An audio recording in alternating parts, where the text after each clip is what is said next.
يا بني الإسلام هبوا للجهاد، قد طغى في الأرض تيار الفساد، حطموا الكفر وقولوا للأعادي إننا جئنا لإنقاذ العباد، إننا جئنا لإنقاذ العباد.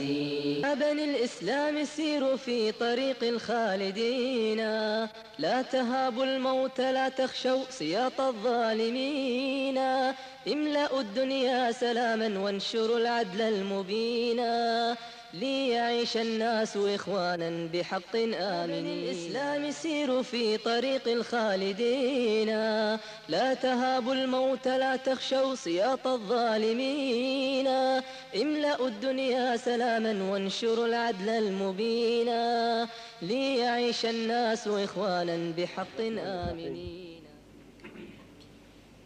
حضرات محترم صلاح الدین صاحب پاکستان کے اندر اور بیرون ملک بھی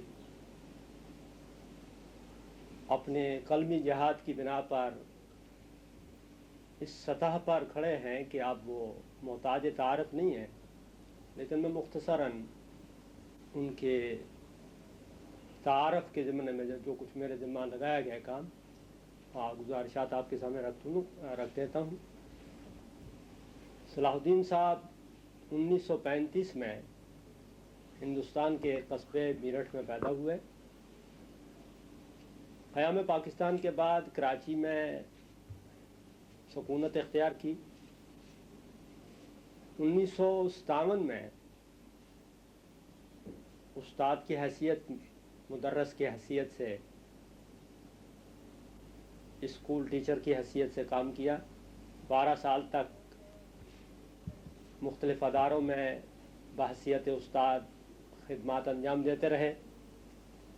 اس کے بعد 1967 میں صحافت سے تعلق قائم ہوا۔ ملک کے انتہائی کثیر الاشاعت اور اہم اخبارات میں صلاح الدین صاحب نے کام کیا۔ روزنامہ حریت کراچی، روزنامہ جنگ کراچی میں مختلف حیثیتوں سے کام کرتے رہے۔ اس کے بعد جب جسارت کا اجرا ہوا تو صلاح الدین صاحب جسارت میں آ گئے۔ اس کے ایڈیٹر مقرر ہونے کے بعد اتفاق سے وہ دور بھی ایسا تھا کہ پاکستان کے اندر 6-7 سالہ ایک طویل ظلم کی، اندھیرے کی رات شروع ہوئی۔ جمہوریت کے نام پر ایک آمریت کا ڈول ڈالا گیا۔ اس آمریت کے دور میں حق کہنے والوں کی تعداد ہمیشہ ہی کم رہی، لیکن بہت سے صحافی ایسے تھے جو اپنے قلم اور اپنے ضمیر بیچ گئے۔ محمد صلاح الدین اور اس قافلے کے کچھ افراد ایسے تھے جنہوں نے آزادی ضمیر اور آزادی رائے کا علم بلند رکھا۔ اس عرصے میں صلاح الدین صاحب آزادی رائے اور نظریہ پاکستان اور اسلام کے دفاع میں وہ ایک ایسی آہنی دیوار بن گئے کہ آمریت جو کہ جمہوریت کا روپ دھارے ہوئے تھی، وہ بار بار ان سے ٹکرائی۔ انہیں پکڑ کر جیلوں میں بھی ڈالا گیا اور طویل عرصے تک جیلوں میں انہوں نے وقت گزارا، لیکن وہ دور ختم ہوا اور صلاح الدین صاحب کے ہاتھ میں وہ قلم اب بھی موجود ہے اور اب وہ اپنی جولانیہ تکبیر کے صفحات میں دکھا رہا ہے۔ صلاح الدین صاحب نے اسی عرصے میں اپنی وہ مشہور کتاب بنیادی حقوق کے نام سے لکھی، جس کا مقدمہ سید ابو العلا مودودی مغفور نے لکھا۔ یہ اپنے موضوع پر ایک ایسی کتاب ہے کہ اردو ادب میں کم از کم اس وقت تک ہماری نگاہ سے اس سے بہتر کتاب نہیں گزری ہے۔ اس کے علاوہ کلمہ طیبہ کے معنی آپ حضرات اس لائبریری میں بھی انڈیا کے کئی ایسے پرچے پڑھتے ہیں جن میں اس کا اشتہار آتا ہے کہ اس کا 4تھا یا 5واں ایڈیشن نکل رہا ہے۔ وہ بھی ایک بڑی ایمان افروز چھوٹی سی کتاب ہے۔ اس کے علاوہ سیاسی موضوعات پر اور قومی موضوعات پر، عالمی موضوعات پر صلاح الدین صاحب نے